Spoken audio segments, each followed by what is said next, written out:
The broadcast is now starting. All attendees are in listen-only mode.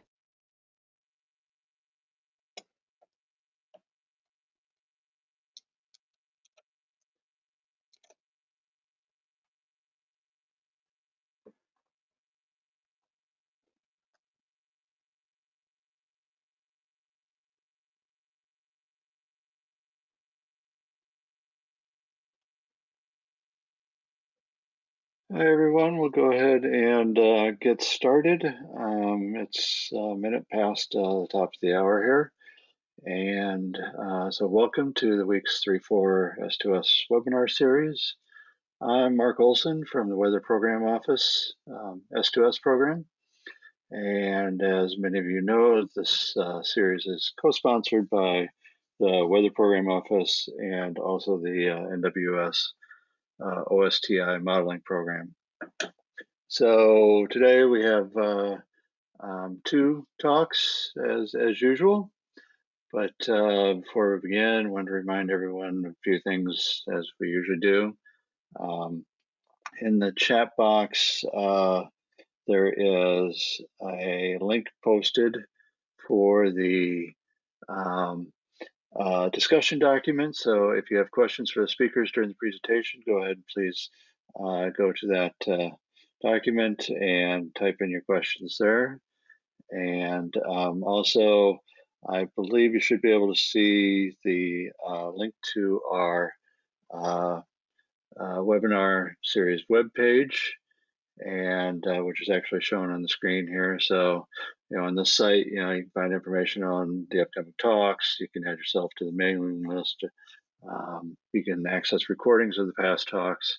And there's also a forum available if you're interested in presenting the future webinars. And we do have spots available coming up here. So once again, I encourage you to consider giving us a presentation and letting us know what good work is that you've been doing. So today our two speakers are Nick Davis and Andy Robertson, and I will let them actually introduce the titles to each of their talks. Today we're going to start with Nick Davis, and I will make him presenter and allow him to take over here. So thanks for joining, everyone.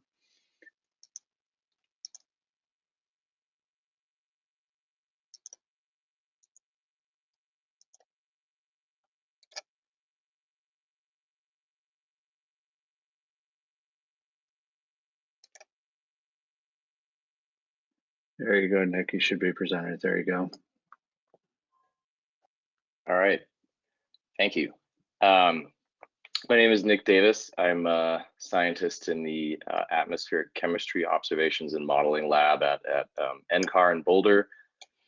Today I'm going to talk about how we can directly assess the surface impacts of this January 2021 sudden stratospheric warming and more generally polar vortex variability using S2S ensemble forecasts.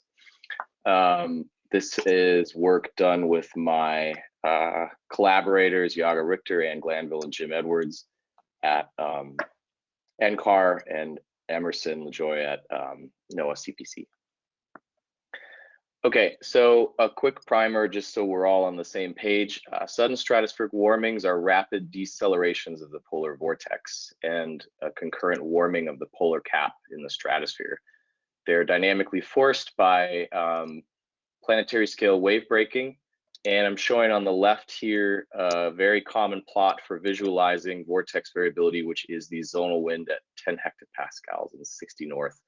So the background lines are showing you the statistics, and the red line is the 2020 and 2021 winter season, and you can see there was a sudden warming early in January in 2021. This is actually on the right, a three-dimensional perspective of the westerly winds in red and the easterly winds in blue from Wright et al., which really shows that sudden warmings are not some zonally symmetric process. They're actually quite a complicated structure. After sudden warmings, usually we expect a negative phase of the annular mode that appears to propagate down to the surface. Not always, but quite often, which corresponds to an equatorward shift of the jet. This figure from Demyson and Butler shows a composite of the surface temperature anomalies 1 month after sudden warmings. So we have an anomalously cold Eurasia and warm northeastern Canada and Greenland, and some hint of cold on the eastern seaboard. And while predictability tends to degrade in Europe, it improves in North America, Asia, and the Middle East. So there are a lot of reasons to explore sudden warmings as these sort of windows of opportunity for enhanced subseasonal prediction skill. Related to that, we know statistically that cold air outbreaks generally are more likely to occur after sudden stratospheric warmings in the United States, but the most common precursor in the stratosphere to cold air outbreaks is actually a disturbed polar vortex. So in early February 2021, so about 1 month after the sudden stratospheric warming, the vortex was stretched and elongated over Greenland, and it appeared to reflect planetary waves back down to the troposphere. And this has been hypothesized to have invigorated the trough and intensified the cold air outbreak that really led to a lot of infrastructure damage throughout the central US. So we decided to study this sort of joint event of both the sudden warming and this sort of disturbed polar vortex and extreme surface temperature variability through our Earth system prediction framework. So we're looking at CSM2 WACM 6, the community Earth system model, whole atmosphere community climate model, with prognostic atmosphere, ocean, sea ice, and land surface models. It's reinitialized weekly as part of the SubX project. It runs at 1 degree horizontal resolution with 70 vertical levels from the surface to 140 kilometers. So it really is a whole atmosphere model. It includes interactive whole atmosphere chemistry and aerosols. And our initialization procedure is a little interesting. It's definitely different from what you would see in an operational setting. We generate atmosphere and ocean initial conditions from a specified dynamic simulation that's nudged to a near real-time reanalysis.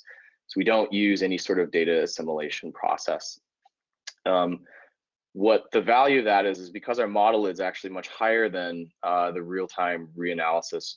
What this allows us to do is basically make sure that the upper atmosphere and the chemistry and aerosols are consistent with the observed meteorology. Separately, the interactive land model spun up with CFS version 2. And then from these two sets of initial conditions, we use the random field perturbation method to generate a 21-member ensemble that's submitted as part of SubX. And the details and evaluation of this modeling system are in Richter et al., which is currently in early online release at Weather and Forecasting. So I want to talk about the advantage of this sort of non-operational research framework for initializing the model and how we can leverage that to perform direct attribution experiments. So I've got a flow chart here of the initialization procedures we use, and the top I'll call our standard forecast. Just so happens that for our standard forecasts that are initialized weekly, they're initialized 1 day before the January 5th sudden stratospheric warming. And in our standard forecast, we of course initialize the troposphere, the stratosphere, ocean, ice, and land. From that, we can look at predictability and the characterization of variability, but we don't really have an ability to do hypothesis testing. To do hypothesis testing for asking, what drove the surface temperature variability after the sudden warming or after the polar vortex variability, we really have to extend our experimental scope down to those individual mechanisms. So just looking at the forecasts, we can at least characterize what's happened, but we can't really test directly what's happened. So then below that, I'm calling this the attribution zone, where we actively sort of screw with the initial conditions and start testing what drove what after each of these events. So I call this the initialization scrambling procedure. So one thing we can do to test the role of the troposphere and stratosphere after these events is to selectively either let the troposphere drift in our initialization or let the stratosphere drift in our initialization. And both of those give us information about the direct impacts of the sudden warming or vortex variability and the tropospheric circulation and isolation from the sudden warming. The other thing we can do is just take initial conditions from a representative time of the year, but from a different year, and only initialize our surfaces, so the ocean, ice, and land. And that really gives us insight into the direct role of the surface in driving some of these events. So I'm going to look at this set of different initial condition procedures and see what surface temperature variability looks like after the sudden warming. So on the left, I'm showing you MERA2, which is our verification. This is T2 meter. These are all temperature anomalies for this time of year. This is week 1 through 2. And for CSM2, WACM 6, these are all lead dependent. And so what you see in the verification is a cold Eurasia and a warm Canada and sort of northern edge of the United States. And our standard forecasts capture about 72% of the variance in that week 1 through 2 forecast field. So not showing ACC here, I'm actually showing ACC squared. I'm just calling that R squared, preserving the sign of the ACC because that gives us some information about percent variance explained. If you compare panels D and B, so this is the forecast with scrambled stratospheric initial conditions. So this is a forecast without sudden warmings. We get roughly the same week 1 through 2 temperatures. In fact, we explain 95% of the variance in the verification and 70% of the variance, 70% of the variance in the verification and 95% of the variance in the original forecasts. So we don't find any impact from the sudden warming. And finally, if you compare panels C and E, that actually gives you some insight into how much the surface forcing governs variability when we scramble the tropospheric initial conditions, which really is showing that a lot of our tropospheric variability is highly constrained by the surface. So the big picture here is weeks 1 through 2, no impact from the sudden warming occurring in the forecasts. If we go to week 3 through 4, which is our sort of sub-X timescale, the cold shifted more over Siberia in our verification, and the warmth shifted more towards northeastern Canada and Greenland. This is sort of a more stereotypical northern annular mode or negative phase pattern. Our standard forecasts broadly reproduce that, but missing a lot of the details, especially in terms of the spatial extent of the cold over Siberia. So we only explain about 31% of the variance in the verification. So if you compare now panels D and B again, panel D is the forecast where we don't allow the sudden warming to occur, and we still get roughly the same pattern. It's a little colder over Siberia than the standard forecast and a little broader warmth over North America, but we're still explaining the same fraction of variance in the verification, and we look a lot like the standard forecasts. However, unlike before, if you compare C and B here, standard forecasts, to the ones where we scramble the tropospheric initial conditions, you can actually see that there's some hint that the stratosphere may have influenced some of this cold over Siberia, because our verification, we explain here 21% of the variance and 40% of the variance in the standard forecasts. However, you can tell from panel D that this sort of setup of cold Siberia and warm North America is generally governed by the tropospheric initial conditions, because whether we get this sudden warming or not, we still get this same pattern. So broadly, surface temperature variability after this January 2021 sudden warming was really driven by the tropospheric circulation in isolation from the stratosphere and from the sudden warming. And one way to dynamically understand that is to look at the polar cap geopotential height anomalies. So basically, wherever this is positive or red, we have high geopotential heights or a warm polar cap. And so you can see from the first 2 panels, this is sort of a classic downward coupling sudden stratospheric warming, where at about 10 hectopascals, the sudden warming descends over the next, ensuing weeks to the lower stratosphere, and then persists for, in this case, almost 6 weeks. And you can see in the verification in February that large positive anomaly associated with the cold air outbreak. So you periodically see that this signal, links up with positive geopotential height anomalies in the troposphere. And this is the sort of dripping paint perspective, the idea that there's a downward coupling. Now, though, when we go to these scrambled initial conditions simulations, we start to see some interesting behavior. So if we look at panel C, when we don't have the right tropospheric initial conditions, we of course still get a sudden warming, but it does not propagate so much into the lower stratosphere and tends to dissipate within the first 2 weeks. So you might say that it's important for the sudden warming to link up with the correct tropospheric variability to sustain those geopotential height anomalies.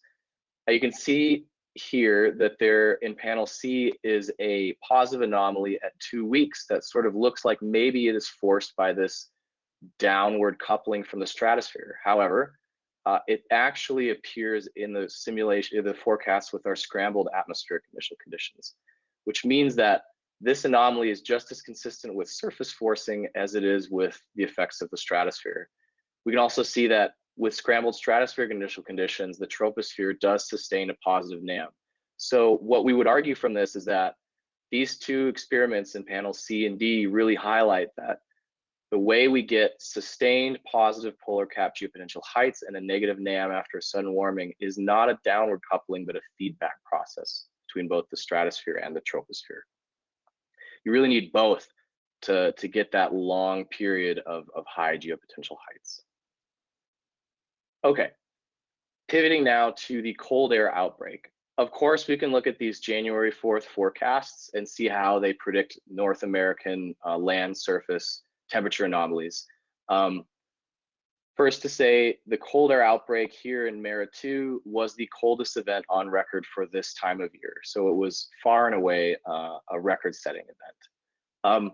We don't see any deterministic impact of the sudden warming because our standard forecasts here aren't much different than these other experimental forecasts, but we're really beyond the limit of predictability.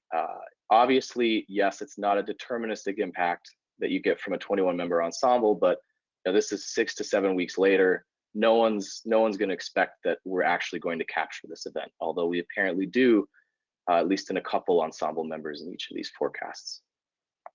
So what we did is we reran some of these experimental forecasts closer to the event, February 1st and also February 8th. And so I want to bring your attention to the fact that when we let the stratospheric initial conditions drift in these forecasts, we do not see any difference in the forecast for the cold air outbreak over North America. That's very concerning if you think that the stratosphere was important for driving or deepening the cold. Even if we're not capturing with the ensemble mean the actual magnitude here, you would hope that you see some effect in the ensemble mean. So what's going on dynamically?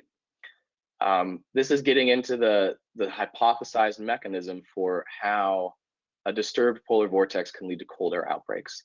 So we can see that at 100 millibars here, we have a highly disturbed polar vortex where we've got very strong positive geopotential height anomalies over Siberia, and then some hint of negative anomalies over the Atlantic and the central United States. What you see, if I just look at the stationary wave activity flux, so the planetary waves propagating through this plane, upward and downward, we see really broad upward wave activity out of Eurasia and down over northern Canada and Alaska. And we see that sustained here for about 2 weeks before the cold air outbreak, okay? We see the same pattern in our standard forecast initialized on February 4th.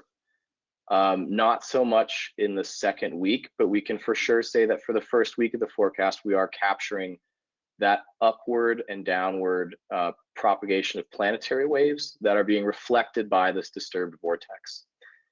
When we scramble the stratospheric initial conditions, we don't see any of that wave activity flux behavior. And what we do see here is just broad upward wave activity flux. So we're successful in shutting down this wave reflection mechanism by scrambling the stratospheric initial conditions.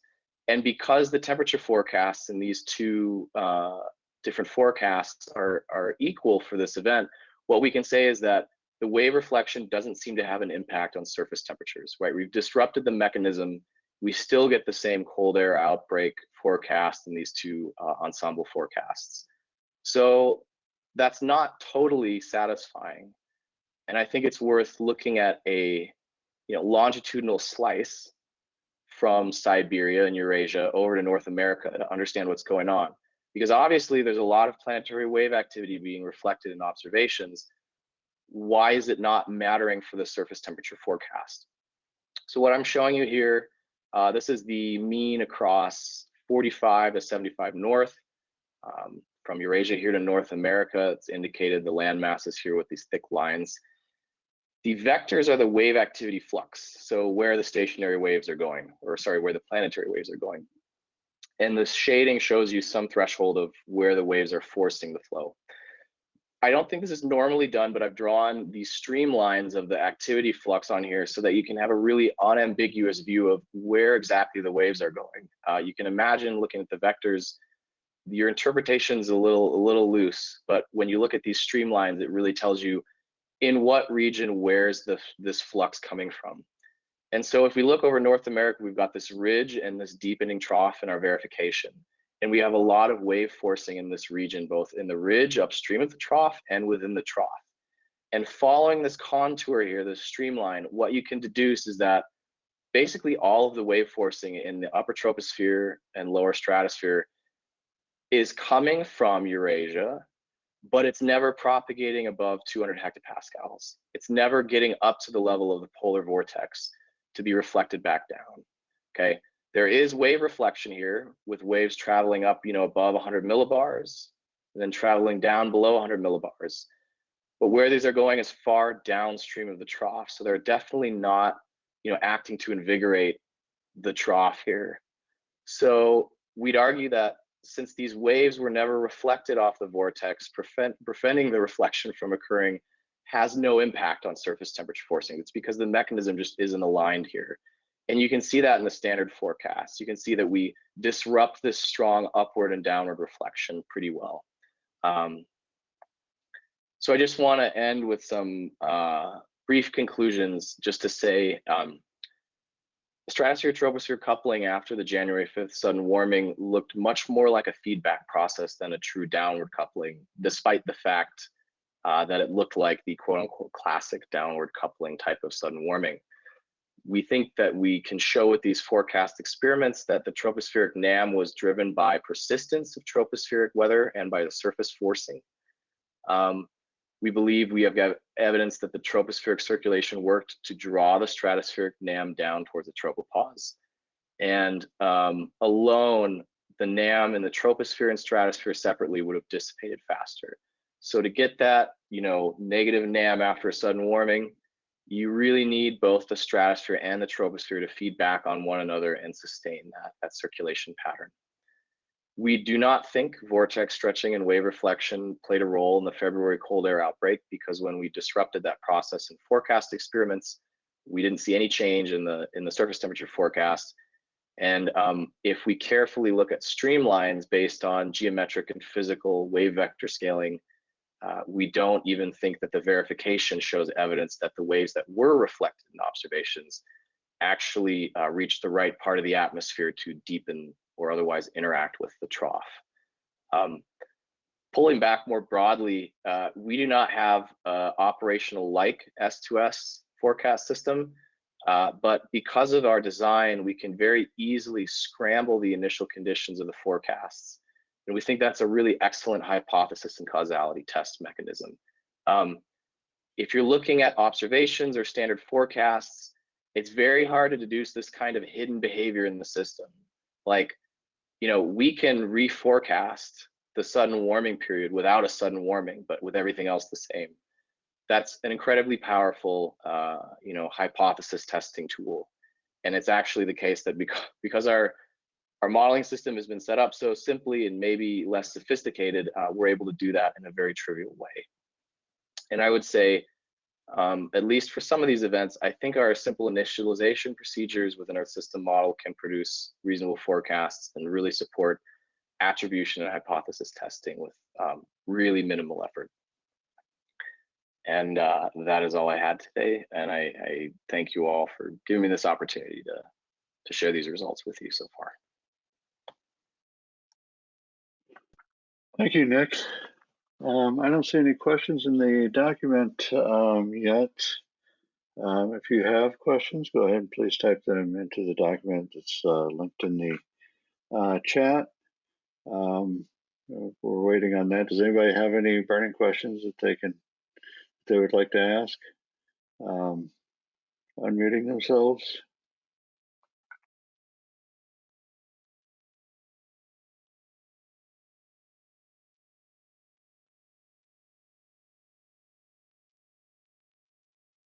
Okay, well, I suggest if you have any questions, please type them into the document, and I will go ahead and switch the presenter over to Andy. And Nick can answer any questions in the document. And so I should. There, Andy, you are now made presenter. Can you see my screen? Yep. How's that?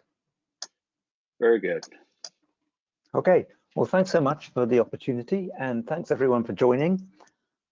This is a talk I'm going to give you an update on our real-time subseasonal precipitation and temperature forecasts that we've been making at the IRI for a couple of years now and publishing every week in our map room. So we update those every Friday with subseasonal forecasts. This work is partly funded by NOAA, CTB, and it's a collaboration with Dan Collins, Emerson LaJoy, and John Infanti at CPC. And on our side, it's at the IRI Climate Group and also the Data Library Group that makes it possible to put these forecasts into map rooms. And Jing Wan is the person who's really been running these every week.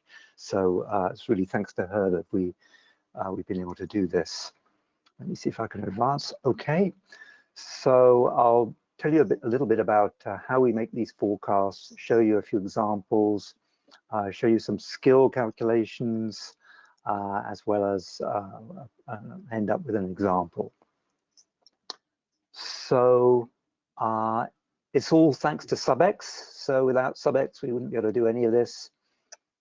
And as you know, this is a project that's been running now for a few years now, which is making available and coordinating forecasting in real time from seven models in North America. So it's sort of like a sister project of NMME. The forecasts and hindcasts are archived in IRI Data Library. We use those. Here's the website for SubX. And we'll be using 3 of the models in this that are archived in SubX.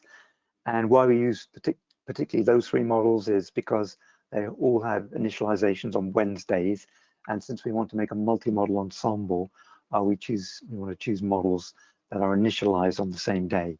So NCEP CFS v2, EMC GEFS, we're actually using now the GEFS v12 and the Esrol FIM model.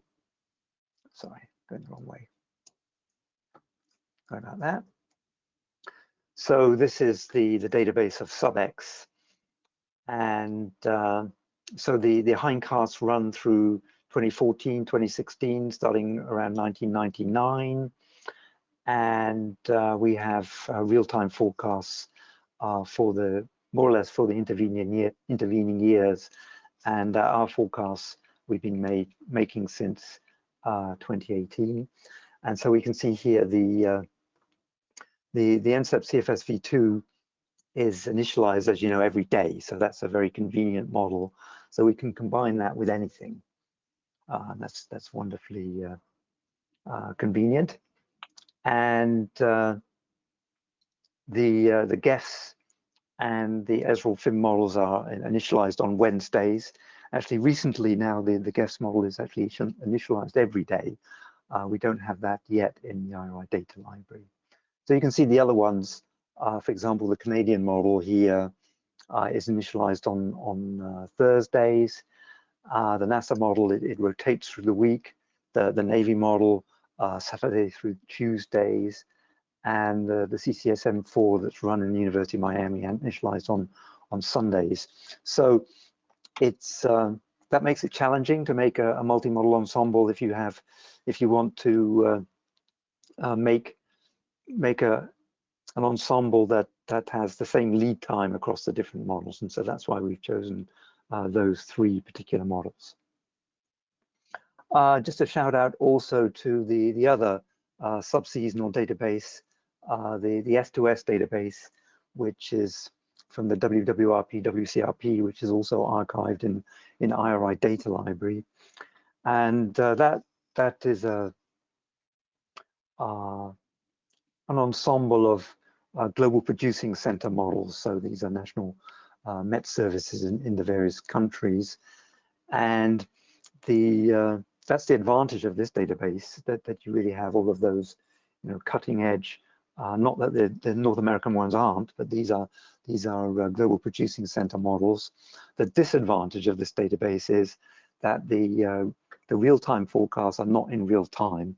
They are delayed 3 weeks behind the real time, because these are operational forecasting centers.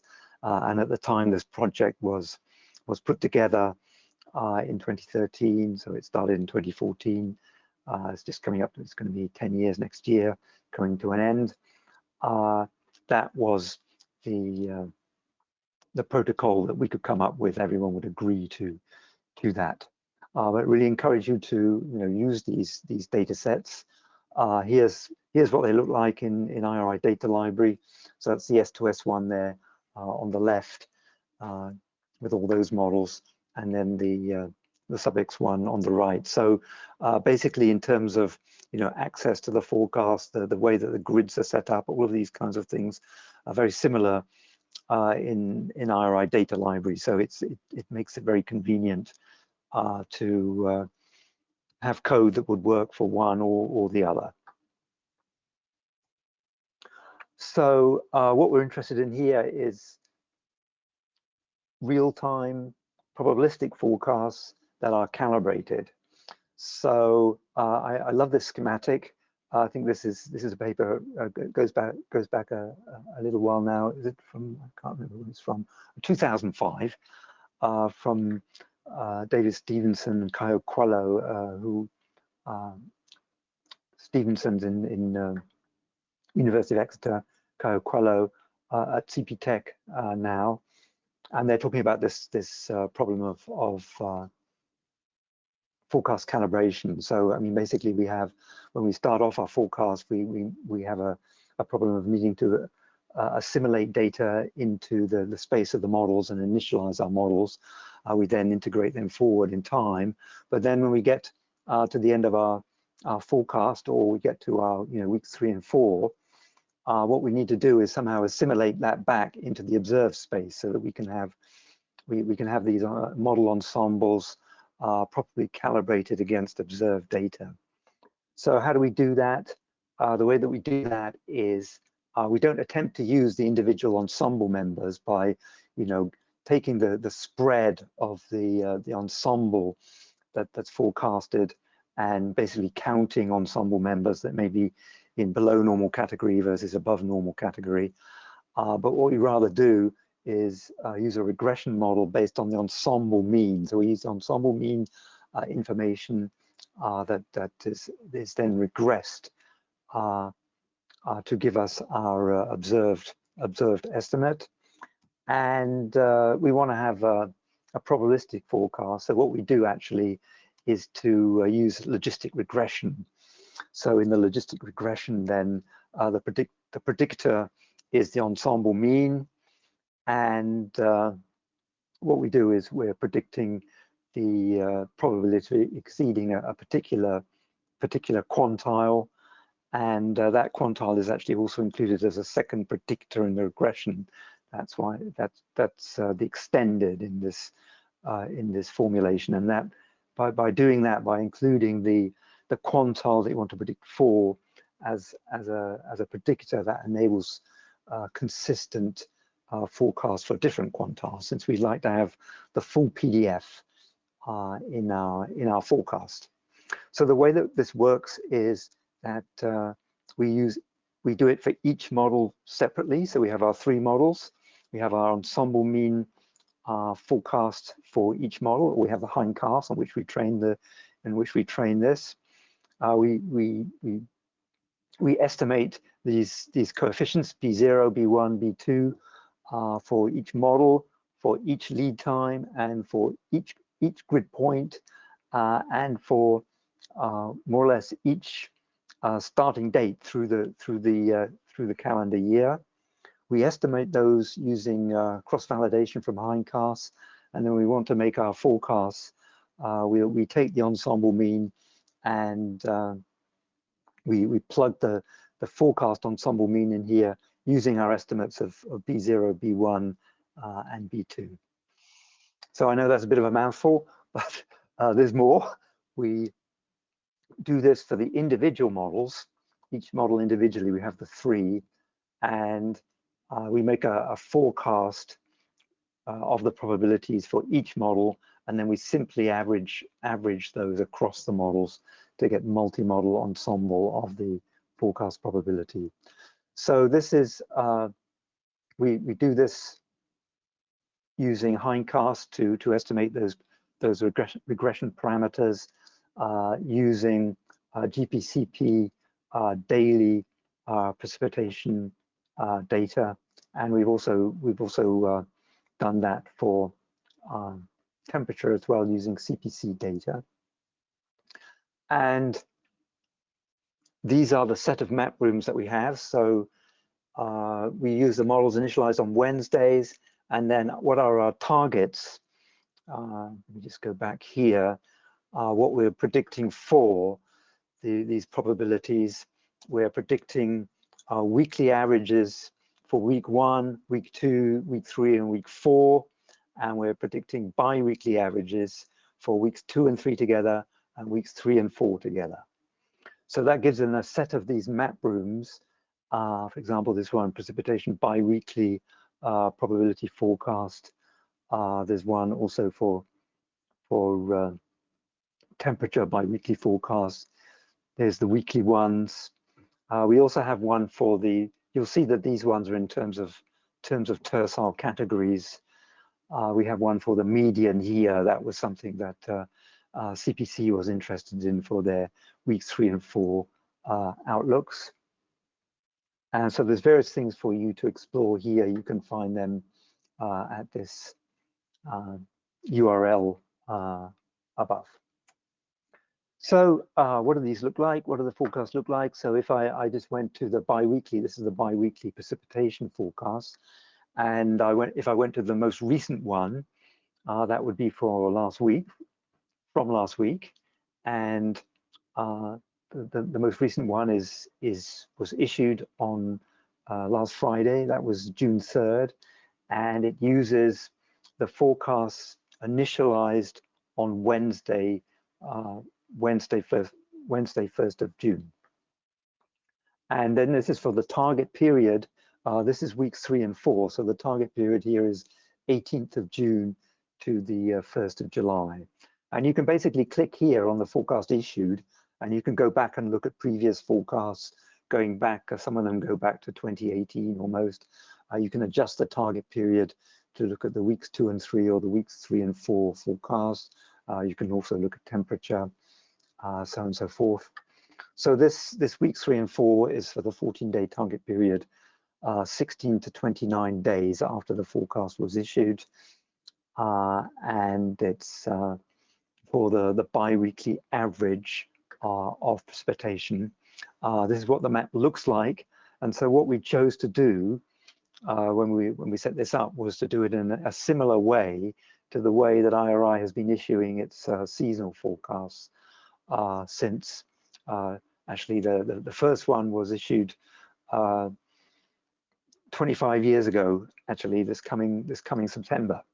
So anyway, this is the way that it's done, where what we're showing here is the dominant tercile category. So if it's above normal, then it's shaded sort of green to blue, and what's given here is the probability of it being, in this case, above normal rainfall in that 2-week period. If the dominant category is below normal, then it's yellow to brown. And again, I mean, this is just a quirk of the way that the data library software plots this, but this should be like a 60% chance of it being in the below normal category for this maroon color. So over the West Pacific here, more or less a 50–60% chance of it being in the below normal tercile category. So the climatological odds of being in those categories are of course just 33% for the tercile categories. So you can see this is an enhanced probabilities, almost twice the climatological likelihood of being below normal and then above normal here over Indonesia. We have also plotted these out over the ocean as well, since these are, we want to just sort of understand really what's going on here too. And you'll notice that over the ocean, we do have more areas of color than we do over the land. Where it's white, that means that it's not deviating from the climatological odds. So our ensemble mean is close to a climatological mean, and the spread is just the climatological spread. So essentially white means we can't say anything beyond just climatological odds. Where there's color, we can say something. So if you like, as a forecast of opportunity, if there's a climate driver, an S2S climate driver active, and there's some skill in the model, there's some predictability, then you'll have some color in these maps. So a decision maker can look at the map and say, oh, okay, so in most land areas, I should just be using climatological information based on past data. There's nothing the forecast can tell me. But if I see some color on this map, then assuming this is well calibrated, and I'll show you a couple of skill plots after this, then I can adjust my management practices. If I'm in agriculture, choose a different, decide when I'm going to irrigate or fertilize, things like that. So if you're thinking about weekly timescales, it may not be so much about planting a crop, but rather how you might manage it, what they might call tactical decisions. So we have a La Nina going on, of course, as you know, and so you can see these below normal probabilities over the equatorial Pacific region, and we also have these above normal probabilities over the maritime continent here, which are also consistent with La Nina. So I mean, that's also one of the climate drivers on S2S timescales. So in addition to the MJO, so one can think, when looking at these maps, well, can I see the impacts of MJO and ENSO in these maps? So that's for precipitation. We have, sorry, I should use arrows here. Sorry about that. For temperature as well. And you'll notice these are obviously just plotted here over land. You can see that there's, maybe it's not obvious, but I mean, it's these probabilities are quite, the colors are quite sort of light, so there's not too much information in these forecasts in temperature. The forecasts are not very sharp. So if you see saturated color, that's a sharp forecast where you've got some confidence. If you see these washed out pastel shades, that means we don't have much confidence. It's not a very sharp forecast, and obviously lots of white on the map. So how do these compare with the seasonal ones? I mentioned we took the choice to use a similar formatting. So let's look at what they look like together. Here's our latest seasonal forecast issued this month for last month, May, sorry, for June, July, August. And we can see for precip on the left, temperature on the right, very strong probabilities of above normal over the maritime continent and Australia, over the Sahel as well. Some of you can see the saturation of these colors is perhaps a bit higher or similar. I guess I would say that they're relatively similar. So in terms of in general, from looking at many of these maps, that the amount of information content that we're getting in our weeks 3 and 4, at least for precipitation, is fairly similar to the information content that we're getting in our seasonal forecasts at the shortest lead. So this is the sort of lead 1 seasonal. So I think you could say we're getting there, where this subseasonal is in a position to offer as much information as a seasonal forecast. And I think, you know, the goal now is to develop climate services that are going to make use of both of these ranges. If we looked at shorter lead times, we're going to see more stronger color on these, especially in the case of temperature. Weeks 1, weeks 2, very strong anomalies of temperatures you'll see on the year. In the weeks 3 and 4, actually, we have some more work to do here. We take our week 3 and we take our week 4 forecast, we average them together to get this. Whereas in the case of precipitation, we use a bi-weekly target. So the average is done before making the forecast.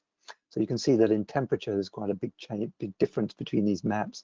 And really what we see a lot of the trend in the seasonal forecast that we're not seeing in the subseasonal one. So how about the skill? Are these forecasts reliable? Can a decision maker make use of these? We've made some reliability diagrams here showing you for the week 3 and 4 range, bi-weekly average of precipitation. On the left, the below normal category, and on the right, the far right, the above normal. And what we've done here is to pull together all land points over the tropics in the blue line, and in the extratropics, pole of 30 degrees in the red. So what if we look here at the below normal, we can see that we do have, if this falls on the diagonal line here, that means that the forecast probabilities that we issue, if we look at what actually happened in those cases, we'll see that if we issued, say, 0.5, that happened nearly 0.5 of the time. So it's consistent, it's reliable. We want to see that, and we can see that we have quite a broad spectrum of forecast probabilities that we are issuing. So they can go down to, you know, less than 0.2 and up to here, you know, 0.5, 0.6. So if it deviates from 0.3, the forecast issuance, that is giving you a sharper forecast than if we're just forecasting 0.33 all the time. If you look at the extratropics, we can see that they're less reliable and that we're really not making sharp forecasts. We pretty much only issue near 0.33. And similar case for the above normal category here. You know, quite happy with seeing this reliable forecast. This is for the multi-model ensemble. If we looked at the individual models by themselves, we would see that they would deviate more. The lines would be sloping, not at 45 degrees. If you look in the near normal category, you can see that we're basically always issuing 0.33 for that. So the information is in the outside categories. Get the hang of this soon. Okay, so here is when you want to see some skill maps rather than looking at those diagrams. Here is the rank probability skill score for bi-weekly week 3 and 4 precip for the different seasons. If we see some yellow to orange, that's some skill. If you're not used to looking at RPSS, this is a sort of equivalent anomaly correlation. So 0.4 would be, you know, 0.1, 0.14 or something like that, and 0.5 around about anomaly correlation. A 0.2 score here, dark orange, would correspond to roughly to anomaly correlation of 0.5. So what we see here is that there are regions, especially in the tropics, where we have skill, for example, here over South America in all seasons. In September, October, November season. There's quite a bit of skill in over the Sahel region, over the maritime continent. There's quite a bit of skill in all of the seasons. As we go into North America, things don't look so good. There's a little bit of skill here in the North American monsoon in June, July, August here, southwest monsoon region. You see a little bit of skill in March, April, May, but generally a little bit here also in DJF, but it's not obviously as strong as it is in some of the tropical regions. If we look at what's the impact of multi-model ensembling, so what I did here was in these different panels to average these RPSS scores over these boxes. So for example, this one here is Indonesia, this one up here, and it's shown for the different seasons, and it's shown for the individual models. So if you look at the season with the highest skill is the SON season.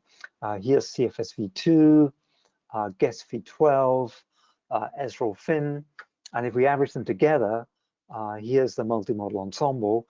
And what is compelling about this is, and it's something that's been found in seasonal forecasting too, is that the multi-model ensemble, I mean, all the cases I've looked at here, outperforms any of the individual models.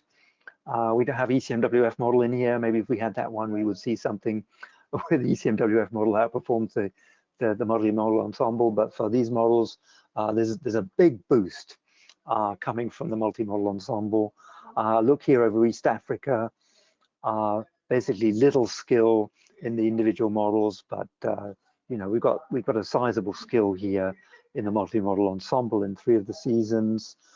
Also over South Asia here, I mean, there's very little skill in the individual models, but in the multi-model ensemble, quite a bit of skill. So I think that's quite encouraging to see, you know, how much additional skill you get through multi-model ensembles, and obviously that's been a topic of the or goal of the S2S prediction project of SubX, to make the ensembles all available. So to really to develop, well, how much skill can we harvest out of having multi-model ensembles? And as I was mentioning earlier, it's not a trivial thing, because if the models are, especially in the hindcast in the S2S database, tend to have hindcasts that are initialized on different days, not very often, it makes it very difficult to train a multi-model ensemble. Here's temperature. I won't say much about this. There's more skill in temperature. Some of this may be coming from the trend. Here's one I have for Indonesia, just showing, well, what about the individual weeks? So that's the averaged over Indonesia for precip on the left and temperature on the right. And if we just look at that most skillful season again, the SON, you can see how the skill really drops off from the week 1, week 2 to weeks 3 and weeks 4. But what I've got here on the right is, for what about if we make a bi-weekly average and use that as a target? So when you're using a longer averaging period for your target, that allows you to average out much of the weather noise. So you average out much more weather noise in a 2-week average than you would in a 1-week average. And we can really see the result of that if you compare here the red bars for week 3 and week 4, and weeks 3 and 4 together. You can see that weeks 3 and 4 together actually have more skill than week 3. So it's a sort of week sweet spot, something that CPC obviously have been using for their outlooks, that by taking a slightly longer averaging period, and if you're out, you know, 3 to 4 weeks in the future, it's not as important to know exactly when something's going to happen. So relaxing the specificity a little bit you can harness more skill. So how does the skill compare with seasonal? This was actually using an older ensemble with the GUESS version 11, but here's weeks 3 and 4.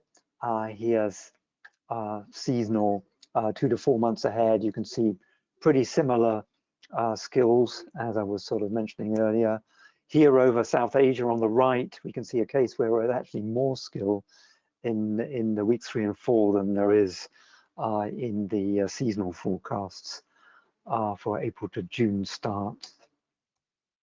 One more thing here, probably just about the last thing I have, is that we have a map room where you can actually get the full PDF. So I showed you those forecasts for the tercile categories in what we call this flexible format. What you can do is here, you can get a map of whatever percentile you like, or you can even put in an amount of rainfall. And for example here, so this is the probability of not exceeding the 20th percentile, 1 in 5 event.